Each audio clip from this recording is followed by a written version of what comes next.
Well, hello, everybody, and welcome to Dattitude this Friday morning, my weekly venture with Jeff Duncan. We got all kinds of things to talk about, Dunk, so we're going to spare the small talk and get right into it. How does that sound to you? We're not going to talk king cakes again?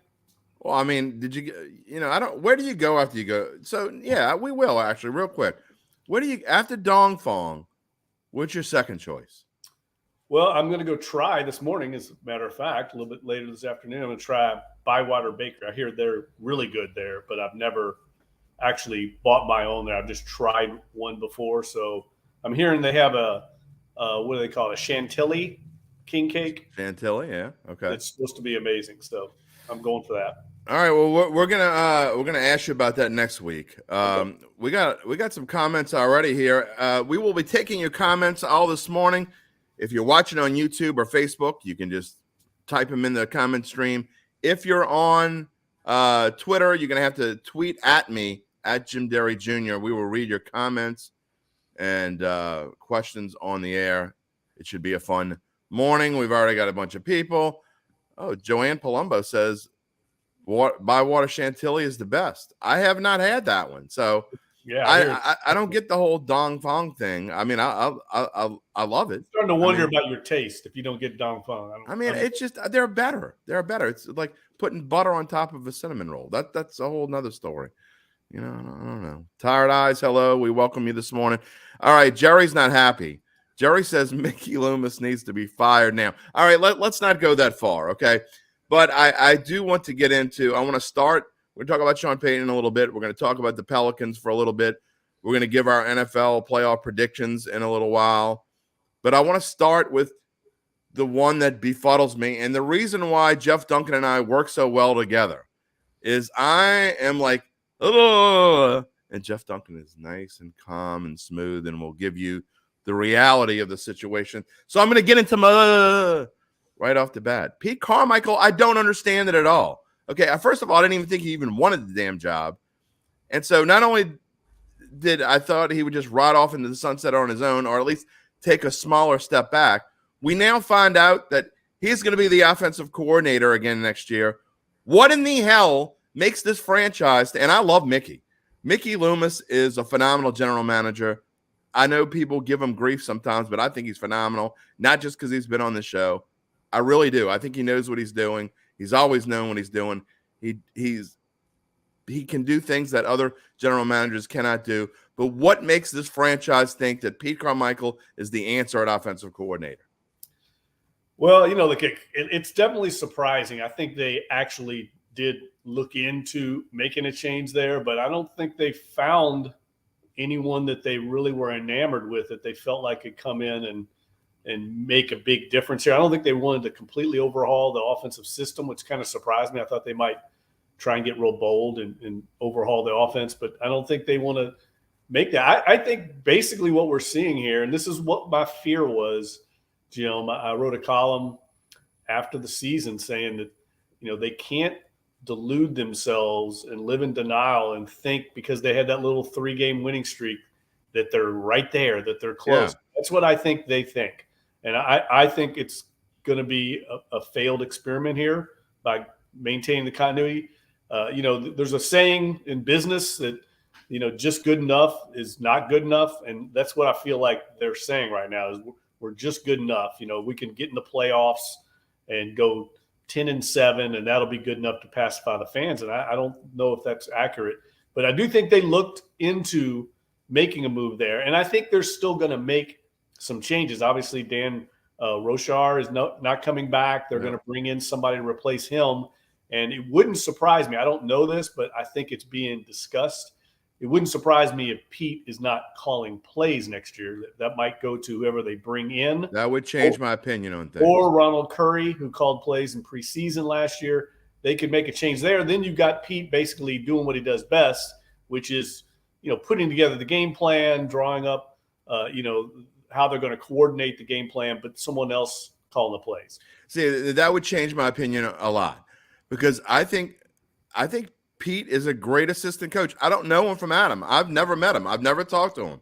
So it's most of the guys that we talk about here, I've met, I've talked to at some point along the way.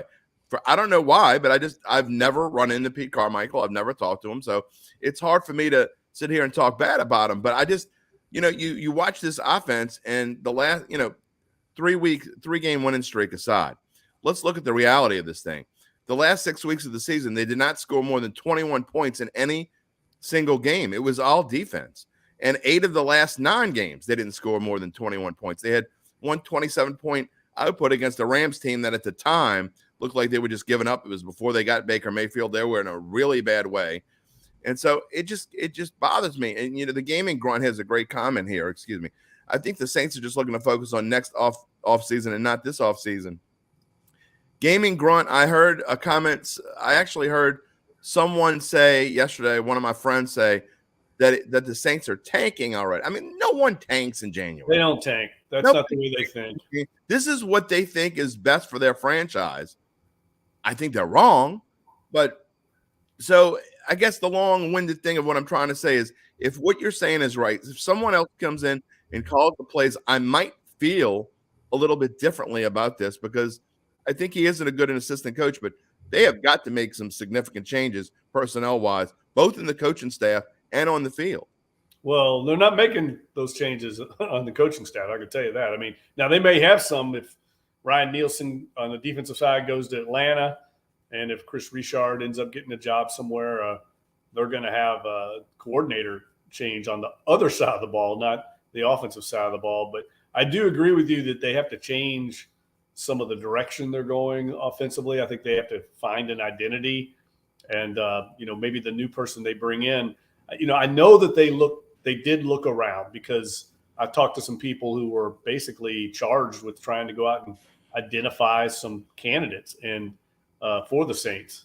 And so they were looking, but they just didn't like what they saw. And, I think part of the thinking is that this offense was so riddled with injuries. The loss of their number one receiver. They had some offensive line issues. And we see around the league, that's not uncommon. I mean, basically, Joe Lombardi lost his job because they couldn't run the ball right. in L.A. Well, I mean, their whole offensive line was injured, so same thing happened to Byron Leftwich in Tampa. I mean, their offensive line was riddled with injuries. They were really one-dimensional. They couldn't run the ball. Well, they had no offensive linemen. So you see a pattern here, and I think the Saints felt like, we don't want to get into that same pattern of just turning it over. We think our continuity is a strength of ours while everyone else is overhauling. We're going to zig while everybody else is zagging. That's kind of how I think they felt about this. Could be wrong. The thinking, I'm not endorsing it. I'm just trying to explain probably, in my conversations with people in the facility what the thought process was. Shout out to JJ, who I showed his comment a little bit. He talks to me on Twitter. We kind of go back and forth. We appreciate JJ and the gaming grunt. He says they're not going to tank, but look, you talk about running the ball, and all I can think of in my head is Jim Morris saying, "We didn't run the ball. We didn't try to run the ball." I mean, it's one thing to not run the ball. And Byron Leftwich, you talk about him. Remember, he was a big head coaching candidate. He went from being a head coaching candidate to being fired. And I don't think he's going to get another offensive coordinator job. I do think he's young. He will have a chance to work his way back into favor somewhere. He will get another offensive coordinator job at some point. I don't necessarily think it'll be next year. But the problem I have with Pete Carmichael is kind of the same one I had with Byron Leftwich. Okay, so your offensive line has had issues. You don't run the ball, but you don't try to run the ball. It's like some of these defenses they were playing this year screamed Alvin Kamara and Taysom Hill. And yes, they used them at times and used them effectively, but to me, they got away from it quickly and easily and sometimes didn't even try to. So to me, there was no creativity. And I know we're spoiled. We've gone through 16 years of Sean Payton and Drew Brees. I get all that. But there was just, to me, except for maybe 3 or 4 games here or there was just no creativity and there was no continuity. The consistency was absolutely vacant. I mean, some games I thought, okay, he knows what he's doing and he did a good job. And then the next game he'd come out and they'd score 10 points and stink it out. Well, look, I think in defense of Pete and what the Saints are trying to do, I mean, this is life in the league when you don't have a great quarterback. Yeah, I mean, when you're playing the Saints, Jim. I mean, you're the defensive coordinator. You're the defense. What are you going to do? You're going to take away Alvin Kamara and Taysom Hill. You're going to play the run. And so good offenses have to be balanced to take advantage of that. The Saints really don't have that in the passing game right now. They don't have a quarterback that people fear.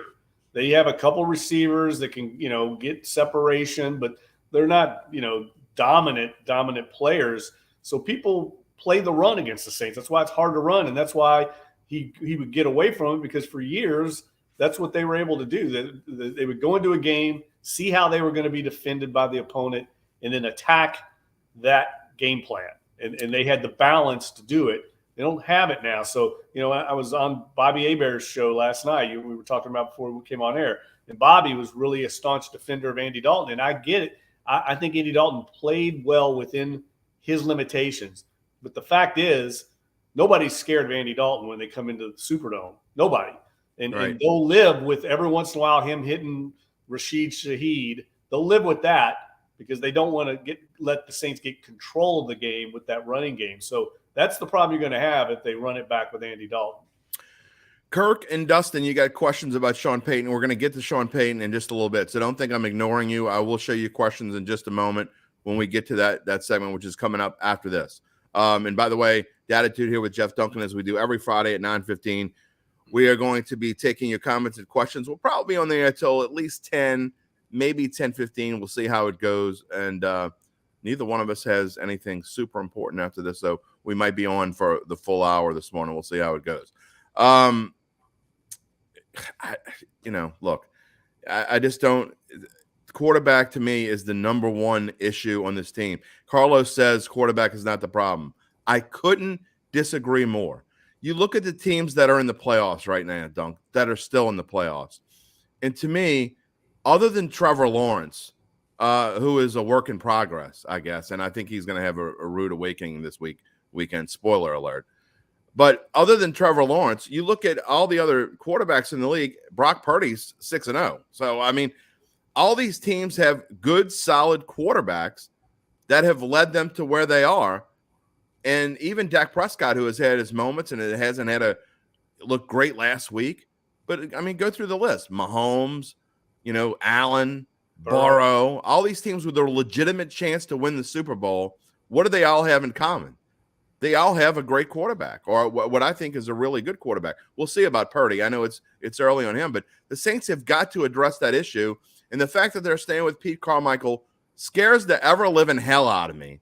That they're, you know what? Let's ride with Andy Dalton one more season. Yeah, look, I think the answer there might be to try and draft a young quarterback in this draft, and then you run it back with Dalton as your bridge quarterback. And when your long-term solution is ready, I mean, you take the Kenny Pickett approach, right? I mean, they had Mitch Trubisky there to be the bridge, and then they turned to Pickett about week 6. I could see the Saints doing something like that, but they're going to have to pay Andy Dalton a little bit more. I think he made $3 million last year. He's not gonna accept that, so they're going to have to pay more. And that's the problem they've got right now is they've got such cap issues, and they still have to sign guys like Carl Granderson and Caden Ellis. I think they want Onyemata back. I mean, I don't know how they're going to do it and address the quarterback position. That's why I think they almost have to go into the draft thinking about a quarterback because of the salary cap situation. Here's a good question, because this kind of leads into one thing I wanted to ask you about. Sidney Billiot says, I said all along, I think he means last year when Doug Peterson came in for a visit, I was really hoping that they would have hired him, and the Saints trying to do is spend the least money as possible. I don't necessarily think they're trying to spend the least money as possible, because a coach doesn't affect your salary cap. But a question that I do have, I'm not railing on Dennis Allen, and I know that we've talked about how loyal this team is, but why didn't the Saints go more? Why were they just set on Dennis Allen from the get-go? Again, I'm not saying Dennis Allen was the problem, but why were they set from the get-go and didn't have – it seemed to me that they didn't have an open mind when it came to the coaching situation, that from the day Sean Payton said, I'm out of here, Dennis Allen was going to be the next coach. Yeah, I would agree with that. I think they went into it saying someone's going to have to knock our socks off and be clearly better than Dennis Allen. That Dennis Allen, they knew what they had in him. I mean, basically, he'd been with them 12 years. So they knew so much about how he operated that he had a huge head start on everybody else. And it was going to take, something pretty surprising, I think, to unseat him from that front runner position. Doug Peterson would have been a great hire. I mean, absolutely. I love Doug Peterson. I think he's a great coach. And, we can question that for sure as we see how Dennis Allen's tenure goes. I think it's certainly a fair game to question that hire. But you have to remember, like Mickey Loomis, again, values continuity and stability. I mean, we should all know this by now. This is part of the track record. And some people have brought up in social media, I do think, a good point, and that is you value continuity and stability when it's working, and it worked for 15, 16 years because you had Drew Brees and Sean Payton. That's, I think, a valid point. Are we seeing, the loss of those two generational leaders, an organization that's struggling to find its footing, find direction, find vision? I think that's a fair assessment. But, here's one thing.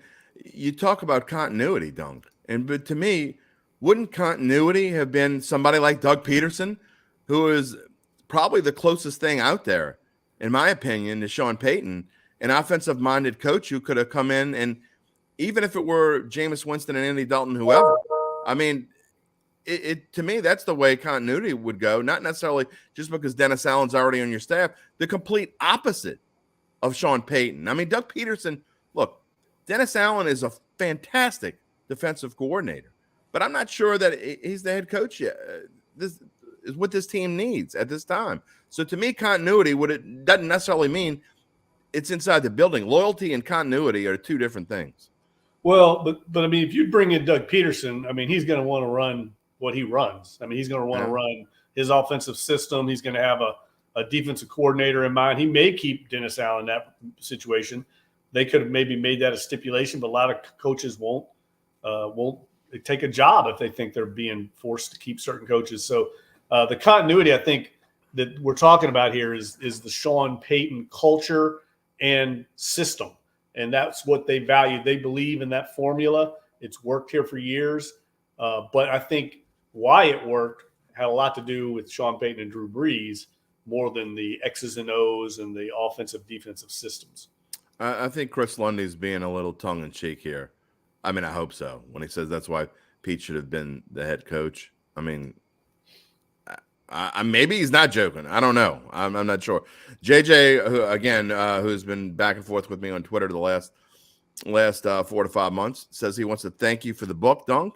Amazingly done and an entertaining read. We're going to talk about your book before we go off the show, by the way.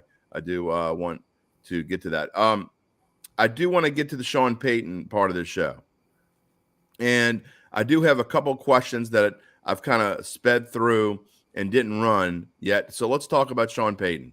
And you wrote a column earlier this week about it could be a win-win situation for both Sean and for the Saints. I agree with you, but I think we're getting to a point now, before I get into the questions, I think we're getting to a point now where it's a little weird. I think it's Houston, Denver, or nowhere.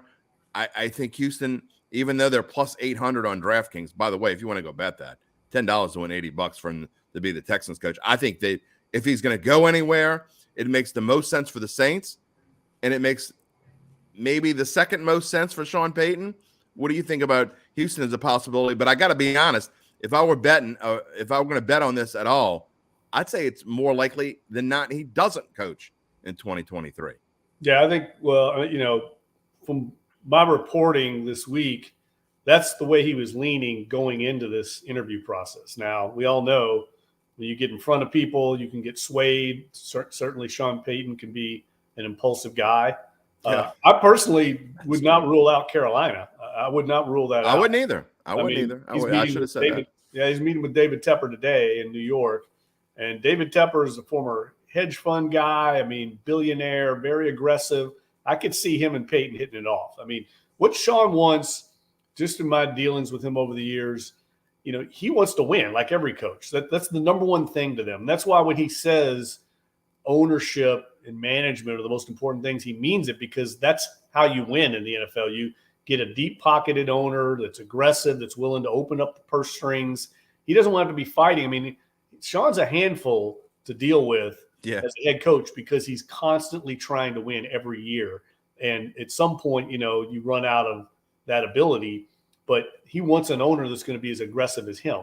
And I think guys like Rob Walton, who's I think net worth is $61 billion. Think about that. Gail Benson's $2 billion, $3 billion. This guy's $61 billion. So we're talking about a different stratosphere. But is there really a difference, Dunk, between $2 billion and just think about it from our perspective? If you had $2 billion in the bank and you had $61 billion in the bank, would your life be any different? No, probably not. But the point is, it shows you just how deep his pockets are. He's I wouldn't know the difference between $2 million and $61 million. He's not going to blink at paying $25 million to Sean Payton. He's not going to blink at that.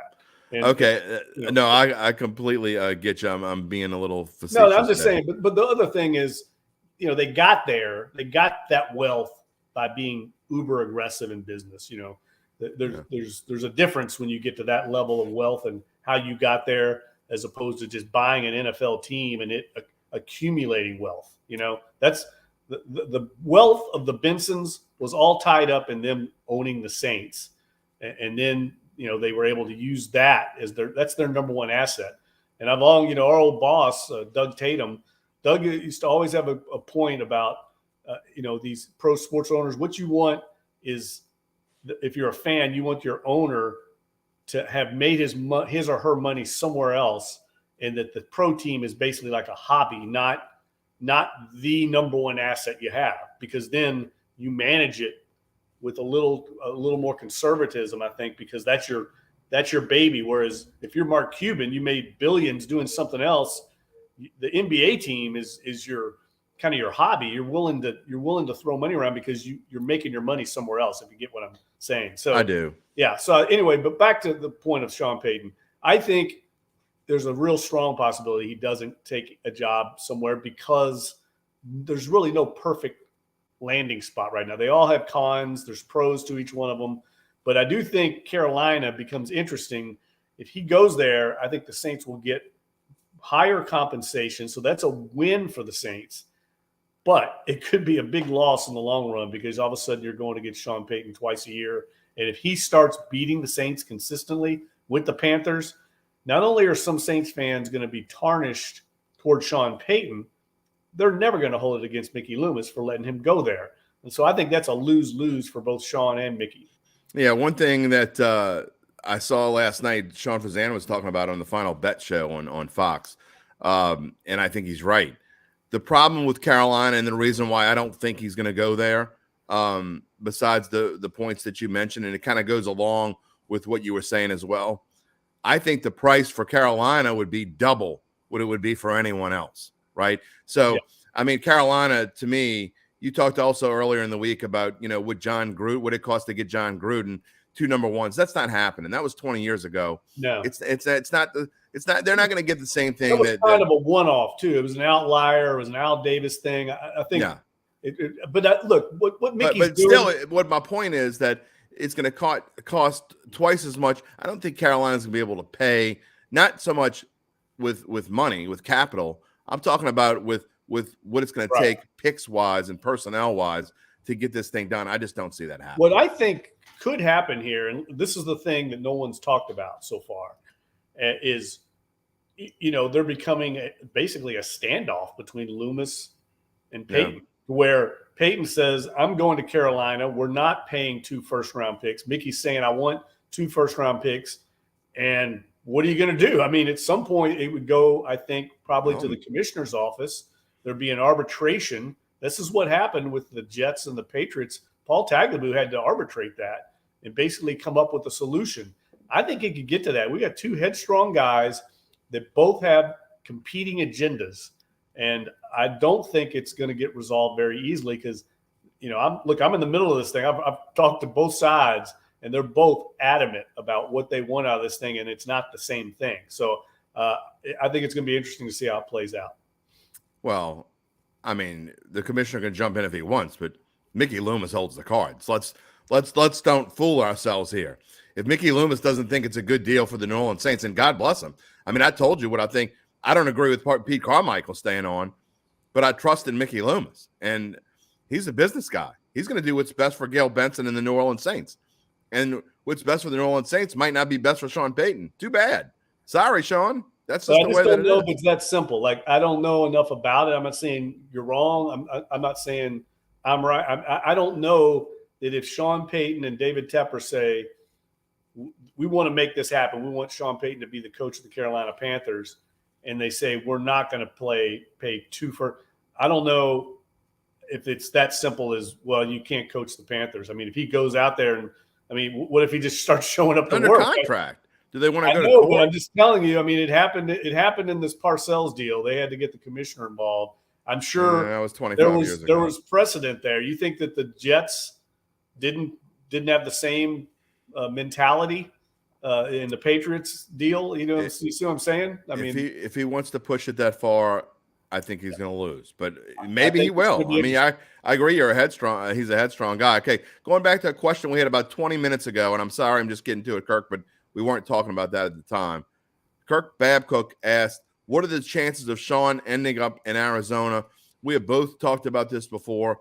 I think I feel a little bit more strongly about it than you do, but I think we both think that the chances of going to Arizona are slim, or at least I do. yeah. And I know he has a relationship with the Bidwells, but I just don't think that that's the kind of ownership group that Sean Payton wants to be a part of. That's just my opinion.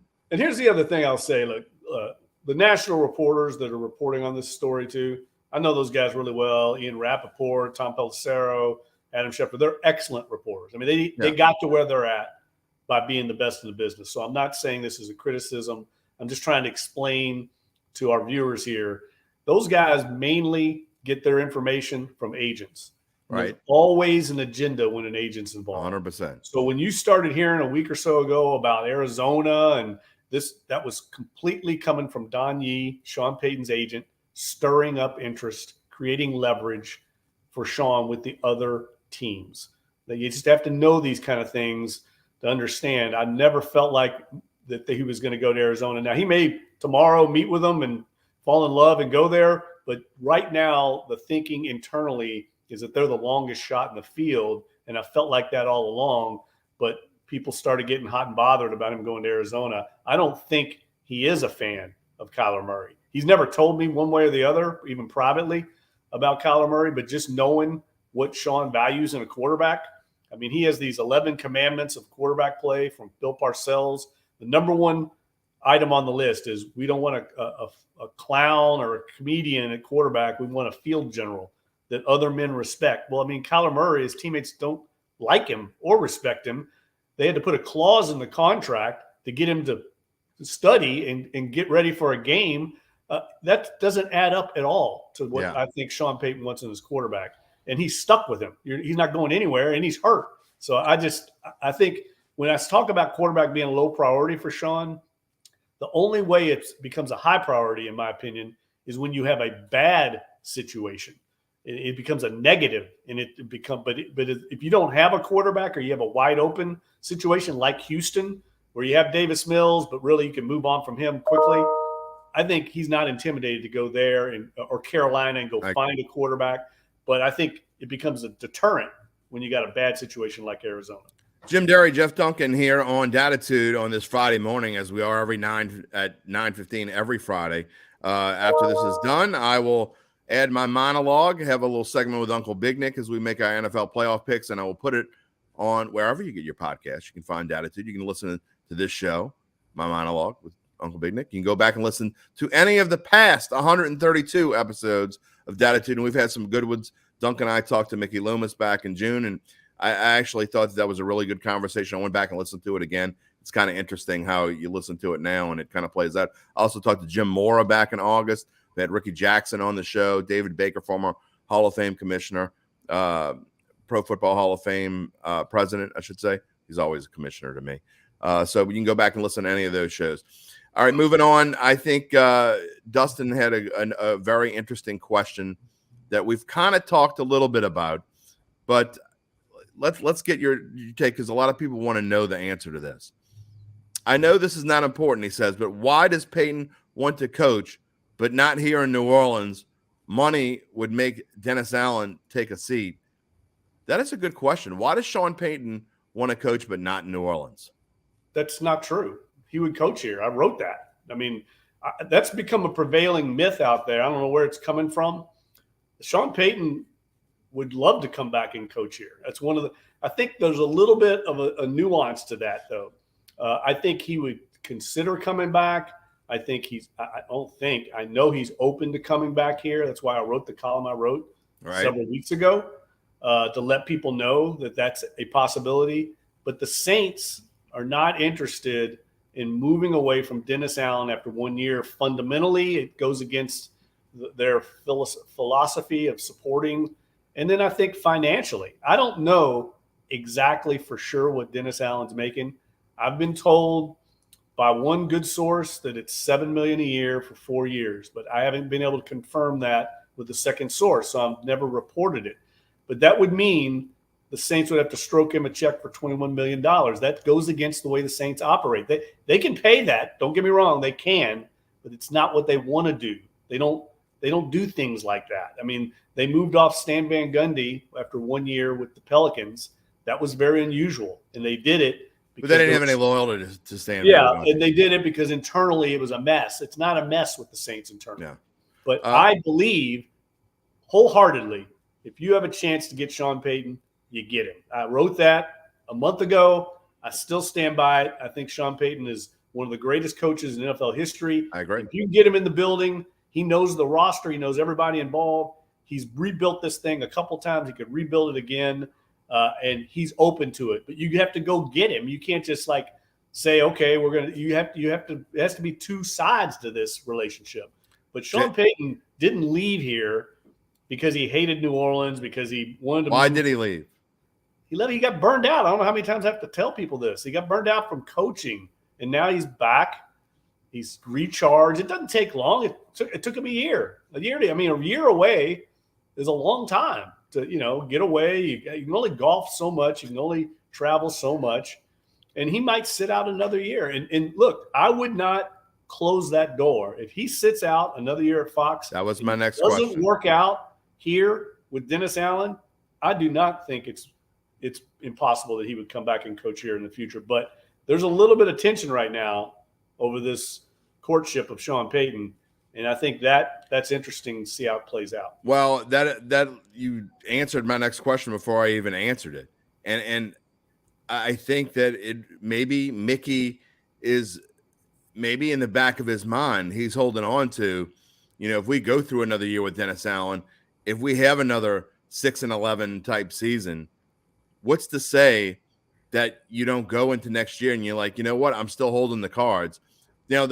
What they're going to get in return would be less next year than they're going to get this year. They would still get something decent. Don't get me wrong. Now, that's a very interesting thing, because I can tell you the Payton camp believes, and they're leveraging with all their might right now. That's their leverage. They believe the compensation will go down to like 1 third-round pick. No way. Out next year. I don't agree with them in that regard. Saints wouldn't give him up for that. I can tell you Mickey doesn't think that. Mickey thinks he's going to get just what he would be worth this year, next year. And I kind of agree with Mickey. Why would it go down? I don't understand it. Yeah, it's going to go down a little bit because I think the Saints' leverage isn't the same. They got a 2-year hold on right now. And next year to have a 1-year hold, a team could say, you know what, we're going to do just what we're saying. And talking about maybe the Saints hold on and say, let's see what happens next year. We might want to bring Sean. He might not want to come back next year. He may say, screw you.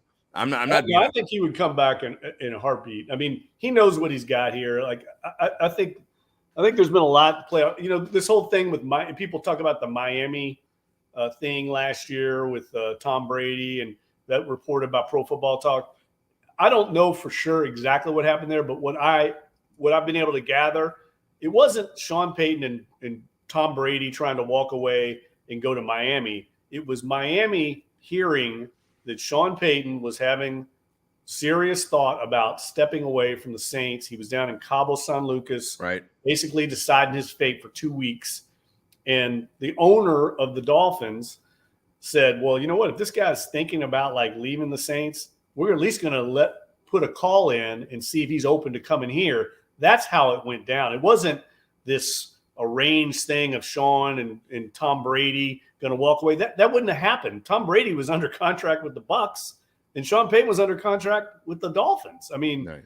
With the Saints. So it was. I don't know where this has gotten twisted. That this was all some kind of conceived thing for Sean Payton to go to Miami. As I understand it, from everybody I've talked to, that wasn't the case. No, I mean, I don't think he was ever going to Miami. And I mean, I don't know. It's this going to play itself out. But to think that Sean and Mickey could be button heads, I mean, these guys worked together in sync for 16 years. And one of the things that Mickey was great at, and people may call it a negative if they want, but Mickey always had the last word, but he deferred to Sean way more times than not. He trusted in Sean Payton enough personnel-wise. Sometimes it was a good thing. Sometimes it wasn't as good as people think it was, I believe. But that's why he had it so good here.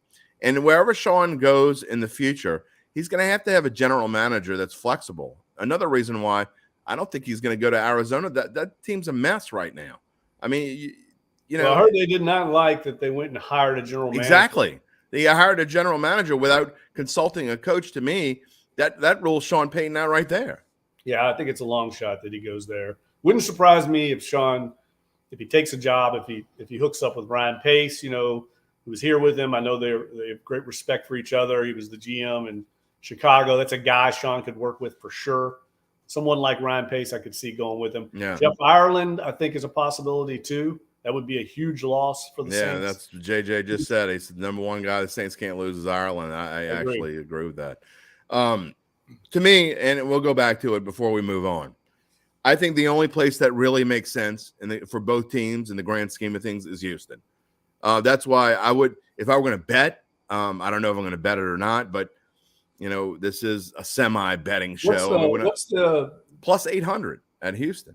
And he's like plus 350 at Denver. I don't think Denver has what the Saints need to get that done. The only way that would work to me is if he goes to Denver, if they're willing to do it. And I don't think any team's going to be willing to do this. But to me, if he goes to Denver, their first round pick is San Francisco's first round pick. And I think San Francisco can win the Super Bowl. So even if they don't win the Super Bowl, you're talking about a pick in the very high 20s or in the 30s. Would you do it for what about a second round pick from Denver and then next year's first? And gamble that they're going to stink again next year. And yes, I would. Well, I mean, they would have to give us the first round this year, which is basically, like I said, a high second round. It's the same I don't think thing. that's going to happen. I think. Well, I mean, I guess it's not that much different. Their second round pick is going to got to be fifth or sixth of the second round. I think that would be a possibility from Denver. You get their second round this year, which will be pretty high, and then you get, that's right. They don't have They don't have their own first pick. They traded it to Seattle. Seattle has it. You can't do that. Just thought that through. They traded it away. Yeah, you're right. I just don't think that's a possibility. It is. I've done more media appearances on Denver TV, radio, and blogs in the last 48 hours. They are eaten alive with the thought of Sean Payton going there. Fan base is very excited. I just think Houston's makes sense because I think he'd want to go there. I think he could draft a quarterback. He's going to good chance he gets Bryce Young. And you think about the possibilities there. I think the ownership is receptive to him kind of doing what he did here. And the Saints getting the number 12 pick of the draft would work for the Saints. So to me, it's Houston or nowhere. That's kind of where I'm at. Yeah. It wouldn't surprise me if he doesn't go anywhere. I mean, look, it is always the possibility that teams look at this and say, I think everyone thinks it's just a slam dunk that someone's going to hire him. But if you're, say, Denver, and we're getting D'Amico Ryans, an up-and-coming rising star coordinator, you might look at it and go, we can pay D'Amico Ryans $8 million a year, not $25 million. We don't have to give up any draft capital. And I think we could be pretty good with D'Amico. I could see an owner saying that. There's a lot you have to give up to get Sean Payton in the building. So I couldn't agree more. Yeah, I don't think it's beyond the possibility that everybody passes on him. I think if Houston gets a chance to hire him, they're going to. I think they'd be smart to, for sure. And they've got so much draft capital. You're right, JD. They make a lot of sense for the Saints because they can give up the number 12 pick, which would be great for the Saints, and they still have multiple first-round picks in the future that they can lean on to rebuild. We're going to finish the show talking about the NFL playoffs, but I want to spend 5 to 10 minutes, and I know a lot of you came to listen about football, but I think it's important. We didn't talk about the Pelicans last week, and I think it is important today to talk about them because, Dunk, and again, this is going to be a 5 to 10 minute conversation. If you want to leave a comment about them, you're more than welcome to. We'll take it here. But the Pelicans are in a weird situation right now, as to me, for the first time all season long, the injuries to the two stars are finally catching up with them. They've run through a gauntlet of teams, and you see the schedule. You know, they lost to the Heat, who are playing much better right now. They lost to the Cavaliers early on Martin Luther King Day, and then last week had a tough time with the Pistons. But the schedule coming up, and I was talking about this on Bayou Bets yesterday, and I haven't looked still. But their schedule in March and April must be pretty darn easy because they're running through a gauntlet right now. Yeah. And I don't think that game tonight is going to be any piece of cake. Orlando's got a lot of good young talent. That's a fun team to watch. Probably the rookie of the year. Yeah, that's a fun team to watch. I really like watching them play, and they bring it every night because they're young and hungry. I think that's going to be more difficult. But I loved Christian Clark's story this week. I think somebody finally got it out there about Brandon Ingram. I mean, it's an issue. People want to say, he's hurt. I get it, but he was hurt last year with like 7 different injuries. And now he's got this toe that's been lingering. And I can tell you internally, it's an issue. It's an issue with the Pelicans that basically it's up to Brandon Ingram when he plays. He's been cleared by the medical staff. So it's just up to him. And you're just kind of at the mercy of Brandon Ingram. And these star players these days, it's not just the NBA. It's a similar situation with Mike Thomas with the Saints.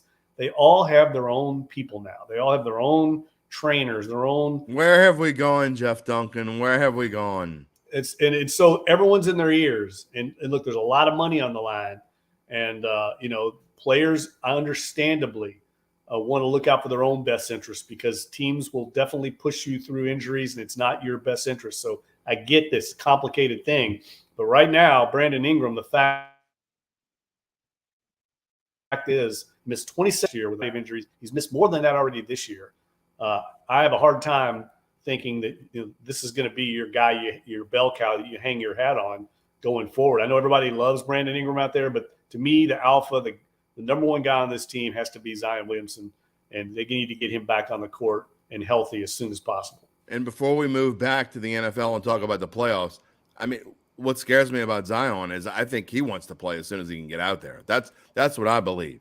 But we have seen this movie before, and we're going to find out a lot more probably next week. The 3 weeks on Zion is just about up. But look, we've seen him have injuries in the past where they say it's only going to be a few weeks and it turns into a few months or even a season. What's your worry concern there as far as when he might come back?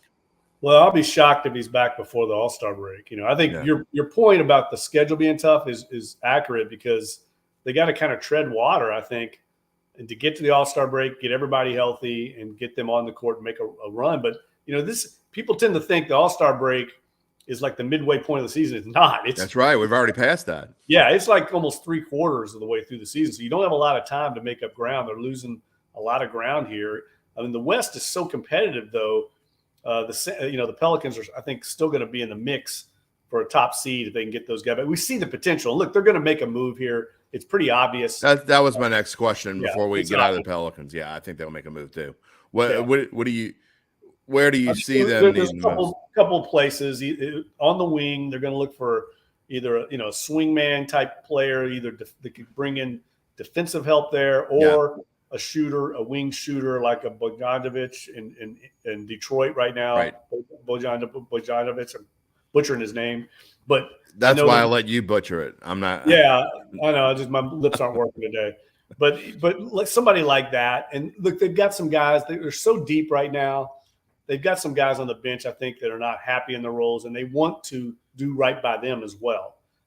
So I think they're going to move some guys like a Devontae Graham, Willie Hernan Gomez. I know they like because he's a great guy for their bench. He's a culture guy, but he's a good player, and he's not hardly playing at all. And that's kind of like last year, Dunk, when they didn't want to get rid of Josh Hart. Right. That was the last guy they really wanted to get. He was, pardon the pun, but he was kind of the heart and soul on the bench. And it, you could tell when he left, and when they played Portland again later in the year, that the hugs that they gave him. I mean, they didn't want to trade him, but sometimes you have to part with a player you don't want to trade with to get. The other team's got to get something out of it. They're not for sure. These teams aren't dumb bunnies. They want to get something. And look, I think Kyra Lewis. I mean, he, unfortunately for him, he had that injury, and we saw the development of Jose Alvarado, and basically he got Wally pipped by Alvarado. He's now the main primary backup point guard. And so did Devontae Graham. Yeah, there's no really role now for Kyra Lewis. So he's an asset that you can trade because he was a former first-round pick, and he's a good player. So I could see them moving any of those guys. Jackson Hayes as well. Be interesting to see. I think the trade deadline is coming up. What, a week and a half? Is that something along those lines? So that I think there'll be moves made there. All right, I want to go back to the NFL because we want to talk about playoffs. We got about 10, 12 minutes left in the show. We spent a lot of time talking about Sean Payton, and rightfully so. Dunk, but to me, this is my favorite weekend of the year, sports-wise. It encapsulates everything that you got football from Saturday afternoon until Sunday night. You had it last week. It's my favorite 2 weekends, but I enjoy this round more than any other round. Next week is kind of a, it's hyped. It's super hyped, and sometimes the games don't live up to what they're supposed to live up to. Sometimes they do, but to have 4 games, interesting matchups, all of them I think are interesting. Even Jacksonville and Kansas City. Which one of these 4 are you waiting to watch the most? Well, first of all, I want to call you out because you said that the Bucs were going to beat the Cowboys, and I did. I was completely wrong. The Cowboys are good, man. How come you don't call me out when I'm right? I just bring it out. I've been waiting till we got to this round because my boy Mike McCarthy, I'm so defiant toward him. Well, we're going to get to Mike McCarthy in just a minute. No one wants to give me credit. How many games does a guy have to win before people think he's a good coach? So anyway, more than he has now. Yeah, obviously, he's going to win another Super Bowl. Everybody's going to credit Dan when Quinn he's 82 years old. Yeah, but it ain't going to be this year. That game, I think you and I are on the same page there. I think whoever wins the Cowboys 49ers is going to be my pick to win the Super Bowl. I think that whoever wins that's going to beat Philly if they emerge. 100%. 100% sure they're going to beat. I don't think they're going to win. Yeah, I think they could easily lose that game. I don't like the way they're finishing the season. I think the Giants are well coached. They got a little momentum, and they can go into Philly with a us against the world mentality. I think if Philly gets behind early against the Giants, they're in trouble because I think the pressure and the expectations are going to just all come crumbling down on them. There's a lot of pressure on Philly, I think, because they're the number 1 seed. So the Giants, the Cowboys, 49ers, I'm high on both those teams. I would take the Cowboys in that just because you're getting the points, but it wouldn't shock me if the 49ers roll them. The 49ers are so good. I think Dak has to play well, can't turn it over. But in my column this week for the NOLA Bets page, I think that game's going over because I think the defenses are so good, they're going to create some turnovers and some short fields there. They're going to be turnovers. Yeah, sure. I think both quarterbacks could throw some picks. So I think that game could score high. You notice this past weekend, JD, that a lot of the games went over. It was high scoring because it goes back to your point earlier. At this stage, you got really good quarterbacks, and great quarterback play almost trumps everything. When you get in this game, coaches lean on their quarterbacks, and you see just really high-level quarterback play. It's something the Saints don't have. I don't have a good feel for either of the AFC games, so I'd like to defer to you and what you feel about those games. Do you and Mike McCarthy go spend a week in Miami and hang out by the pool drinking Mai Tais in March and April? Keeps winning. These guys won 12 games back-to-back years. I don't think they were winning that many games before he got there. And I don't think the Packers are doing all that great now that he's left, are they? The greatest accomplishment, I think, for Mike McCarthy is not winning a Super Bowl. It's turning Aaron Brooks into a quarterback. That's my opinion. But that was 20 years ago. More than that now. You're talking about 24, 25, 23 years ago. 2000, 1999, 2000. I don't get it. You know what I think too, and I've made a joke about this, but I think that I think maybe I just wanted Dallas to lose because I would have wanted to see what would happen had they lost this past Monday night, would Jerry Jones fire Mike McCarthy and then try to go after Sean Payton himself? I don't think he would have fired him, but I think it is a possibility he might have done it. But we don't have to worry about that because they destroyed. No, they absolutely did. I put way too much stock in the fact that I thought Tom Brady was going to have one last run in him. Tom Brady couldn't protect him. I don't care whether they couldn't protect. Tom Brady looks like he weighs 160 pounds. Something is not right with Tom Brady. It's not – look, I think if you protect Brady, he's fine. I just think in this game, you've got to be able to protect. You got to have an offensive line. I mean, nobody can operate if you don't have an offense. Look at the Chargers when, Justin Herbert. That's a whole different story. Yeah, I'm just saying, if you don't have an offensive line, it's hard to do much of anything. But in going back to that, I just knew the other thing that I was big on that Cowboys game was everyone was talking about. Oh, they haven't won a road playoff game. Mike McCarthy's in trouble if he gets. They just got tired of it. You can just tell they had that edge in that game, and they were not going to lose. They just got tired of hearing about that stuff.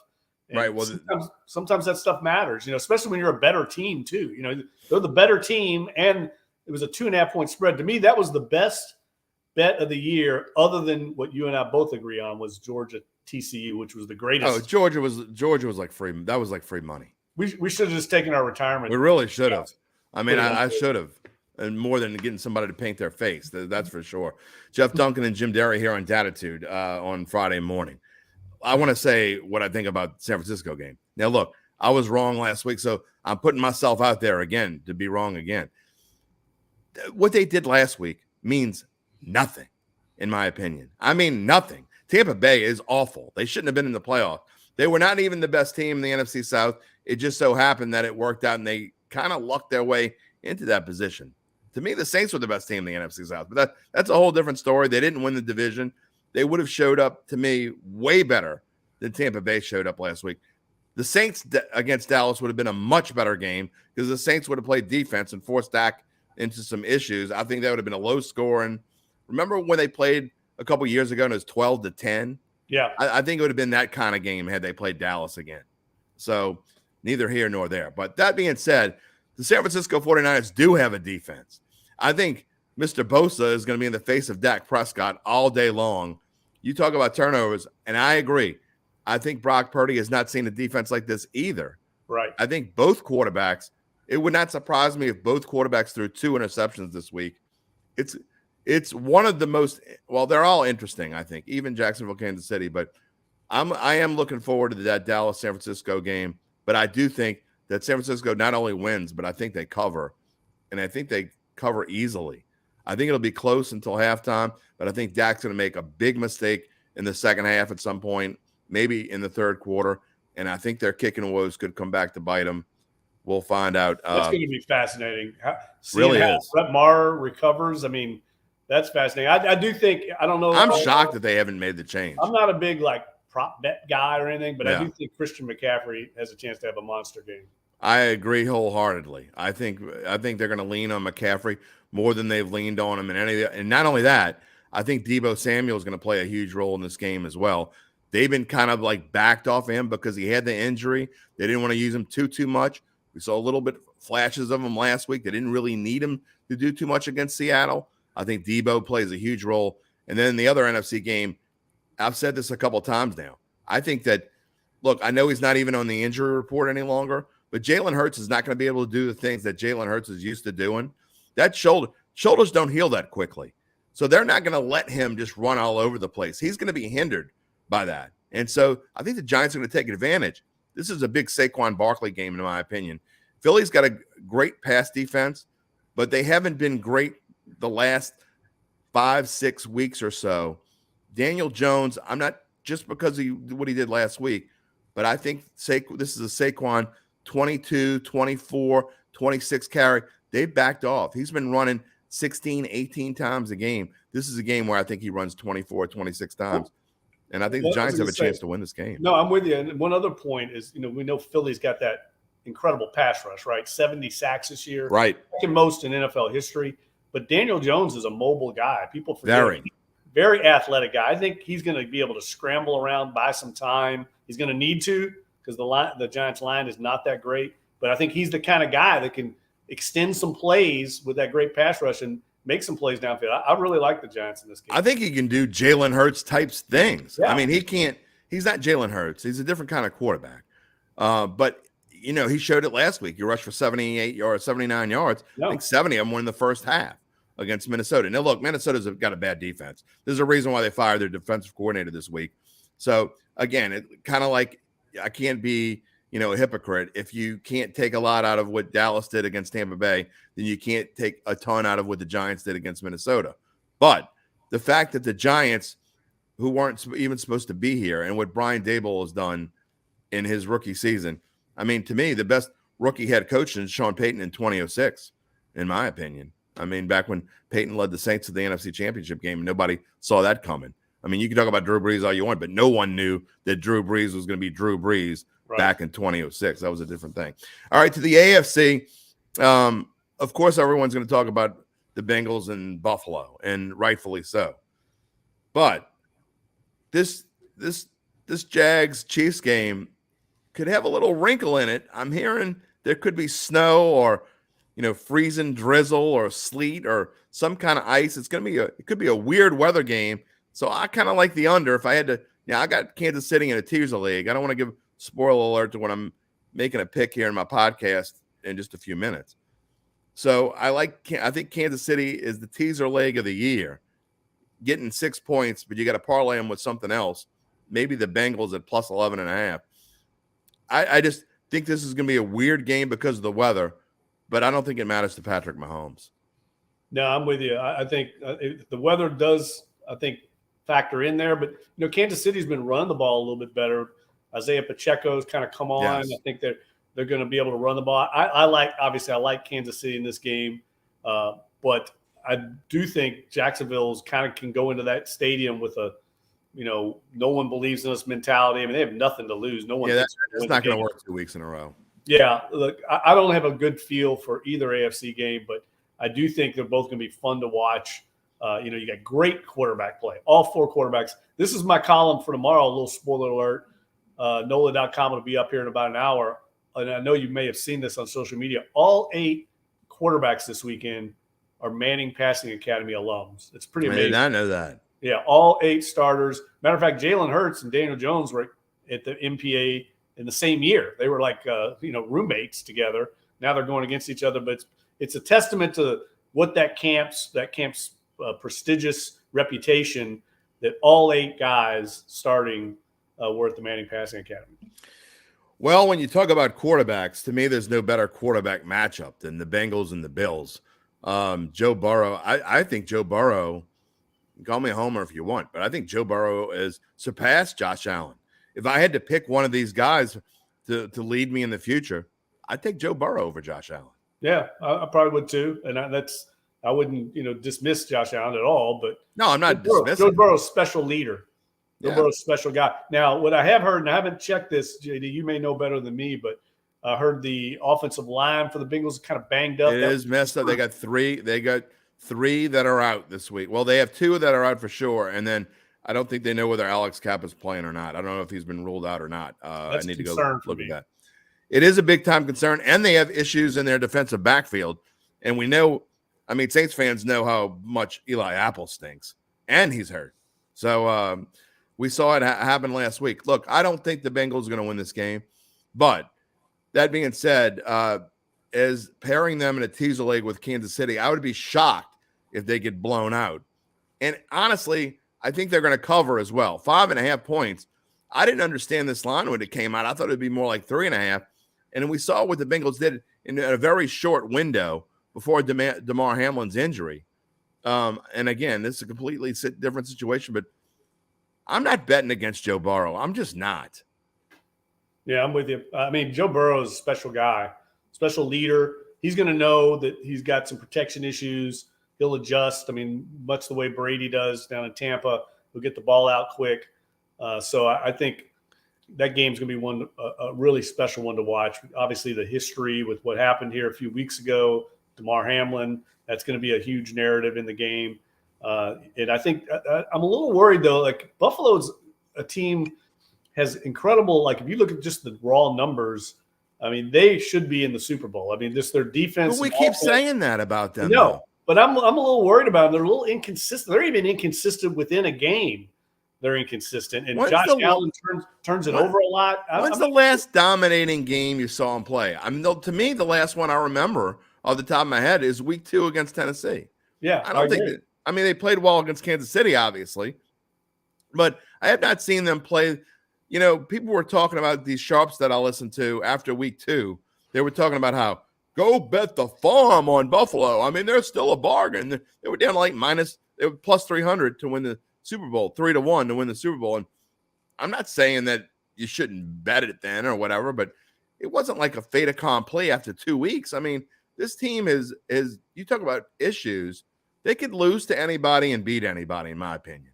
Well, I mean, that Minnesota game was a prime example, right? I mean, they had about 5 chances. No business losing that game. Yeah, had 5 chances to win that game and kept messing up in their own, self-inflicted wounds. To me, they're a little risky. I think Kansas City is clearly the team to beat in the AFC.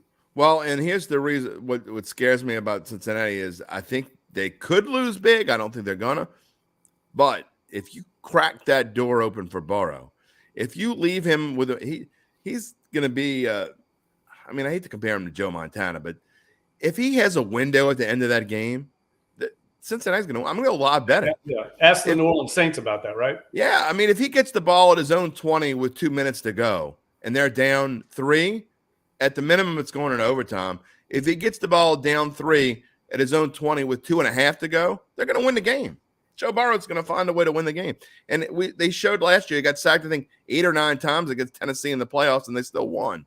It doesn't make a difference to him. He finds ways to get out of that. That's why if there's any quarterback other than Patrick Mahomes who can deal with offensive line problems, I think it's Joe Burrow. And that's why I think they have a good chance to win. But I do think they're going to have to get something out of their defense or special teams. I think. For sure. They need a little help because he just can't drop back. I mean, if they can't run the ball at all, I just think that, but I agree with you. If this game's close to the fourth quarter, it's very dangerous for Buffalo. I have not seen Josh Allen put together a solid 60 minutes in a long time. I'm just saying that. And I know everyone, sharps keep using these numbers of all season long and average yards per play, and that's great. But, sometimes you have to look at what they've done recently. And what Josh Allen has done recently is turn the football over. So I don't care what defense is out there. If you keep turning the ball over and making mistakes, which is what he's done, I think you crack the door open for this Bengals team, and I think Joe Burrow is going to run through it. We will find out on Sunday. So I guess being said, I would think to go through it, I think Philly's going to win, but I think it's going to be a small win. I like the Giants with the points. I think San Francisco rolls over Dallas. I know my friend Jeff Duncan doesn't think that's going to happen. He's hanging out with Mike McCarthy. They're going to have Mai Tais. I mean, don't really. Keep doubting them. Keep doubting them, Jamie. In about 4 or 5 days, you could probably go have your Mai Tais. I like the over in that game. That's my bet of the weekend. Okay. Take the over Cowboys 49ers. All right, and then in the AFC, I think KC covers. I don't think it's as easy as we've kind of been spewing. I think they cover, but I don't think they cover until later. But Patrick Mahomes against Trevor Lawrence. If you want to run to the window and bet on Trevor Lawrence, then you go for it. But I'm going to take Patrick Mahomes there. And then I like the Bengals with the points, but I do think the Bills win the football game. Going to be a fun weekend, Dunk. And next week we'll be talking about AFC and NFC championship games. That's always interesting. Yeah, this weekend, I agree with you, is the best weekend of the year because the game, basically the pretenders have been eliminated and we got the real teams, the Super Bowl contenders, and you're going to have 4 great games, two days of afternoon, night football. It's going to be amazing and a great quarterback play. None of this stuff that we've had to watch all season long with the That's the truth. Look, I'd even take Trevor Lawrence at this point. That's yeah, I definitely would take Trevor Lawrence there. I don't know why you're against Trevor Lawrence. I think he's pretty good. I think he's played pretty well. He's average at best, but I don't think he's Patrick Mahomes. Did you see the first quarter and a half last week? I know, but you also saw him lead that team back. Well, you saw him lead that team back because Brandon Staley might be the worst coach in the NFL. Whoa! I mean, I'd personally rather, and I don't mean this to be mean. I'm not trying to be mean, but I'd rather Pete Carmichael be my head coach than Brandon Staley. I'm just saying that guy's. I don't think Staley's that bad. I think Staley's okay. He's a guy that reads off of an analytics card, and whatever his card says, whatever the computer spits out, that's what he's going to do. Forget feel or what you're supposed to do. And what's even worse is against Jacksonville, he didn't use the card. He did the opposite. He's like this risky coach doing all these weird things, and he went complete conservative mode, and it bit him in the ass. What was amazing was I think they got 5 turnovers and lost. I mean, that's it's unfathomable. In any NFL game that you win the turnover battle by 5, honestly, I think that 4. If you had more than 4, and someone can correct me if I'm wrong, but I think if the turnover battle was more than 4 over the last 40 or 50 years, the teams were like 319-0. I mean, you have to like literally try to lose the game, in my opinion. But that's a whole nother story. Don't get me started. See, you're gonna have a 2-hour show if you get me started. So we gotta wrap this up. Let's get going. Yeah. We're gonna wrap it up. That Bywater Chantilly. Exactly. I was gonna say we're gonna wrap it up right now because I want you to let me know how that Bywater cake is. There will be a quiz next Friday morning at 9:15. You got it. Bywater Bakery Chantilly will be on the way, and maybe we'll have a little side bet between us on the Cowboys 49ers, and the loser has to buy a king cake. I think that is a good bet right now. You want to do it right now? Yeah, I'll take the Cowboys. You take the Niners, and the loser buys the other one a king cake of their choice. I think that is a great deal, and the only stipulation is if you lose, you can't have Mike McCarthy buy it for you. Okay. All right. Talk to you next Friday, Don. All right, bro. We'll talk to you. We thank everyone for watching here on Dattitude. This has been, just by looking at the numbers, this is our best show, or at least our most watched show of the year. And so we thank you for joining us. We do this every Friday at 9:15. Dunk and I do. Every now and then we change it up a little bit. We change our time every now and then for things that happen, but we'll let you know in advance if we do that. So, and then we'll be back Dattitude next Monday. It's not live, but we'll have a show next Monday talking about all the games and maybe some more Saints. So join us there. We thank you for joining us. We will see you next week. Peace and love, my friends, and have a great weekend.